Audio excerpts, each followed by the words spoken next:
discuter de cette loi qu'il avait soumise à l'Assemblée et qui vient d'être votée. Merci beaucoup.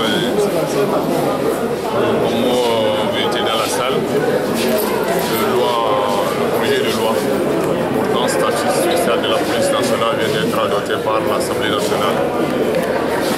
Ce qui me concerne, c'est un sentiment de fierté, un sentiment d'avoir accompli une mission.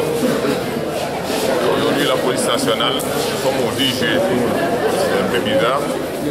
Le statut spécial de la police date du 9 juillet 1991. Donc 24 ans après, il y a beaucoup de choses qui se sont produites. Le roi s'est écoulé. Il faudrait un nouveau test pour régir la police nationale. Le chef de l'État, le 24 avril 2014, dans son allocution à la nation, avait exprimé la volonté de rénover notre outil de défense et de sécurité dans la police nationale. Et des instructions avaient été données dans ce sens pour préparer le nouveau test qui est passé par le gouvernement, le Conseil des ministres et aujourd'hui adopté par l'Assemblée nationale. Je pense que l'Assemblée donne de nouveaux moyens à la police d'être plus efficace, d'être plus proche de nos populations et pour garantir sa sécurité, protéger les institutions de notre pays et pour assurer, comme on le dit, le bon ordre. Justement, monsieur le ministre, quelles sont les innovations contenues dans ce nouveau statut? Il y a plusieurs innovations. Je peux vous citer quelques-unes.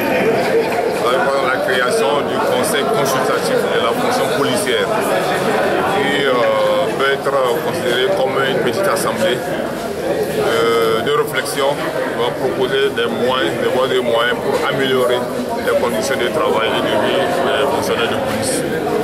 Vous avez la réduction du corps des fonctionnaires de police. Avant, on avait 4. Aujourd'hui, c'est réduit à 3. Vous avez le corps des sous-officiers, le corps des officiers et le corps des commissaires. Et une autre innovation au niveau du corps des officiers. Nous aurons des officiers de police qui auront des galons similaires, par exemple aux galons des officiers de gendarmerie, comme un député l'a dit. Et ça permettra au gouvernement de rapprocher un peu les indices, la grille salariale de la police nationale à celle de la gendarmerie nationale, du moment où les deux institutions ont presque les mêmes missions. Donc je crois qu'il y a des innovations à saluer et permettez que je profite de votre tribune pour encore une fois rendre hommage au chef de l'État qui a initié ce grand projet. Et finalement, quel est le manque donc à gagner pour ces personnels de la police? Il y a plutôt, ils ont eu à gagner, non un manque. Je ne crois pas qu'il y a un manque à gagner. Aujourd'hui, avec tout ce que je viens de citer comme innovation, ça va dans l'intérêt du fonctionnaire de police. Ça va dans l'objectif d'améliorer sa condition de vie et de travail.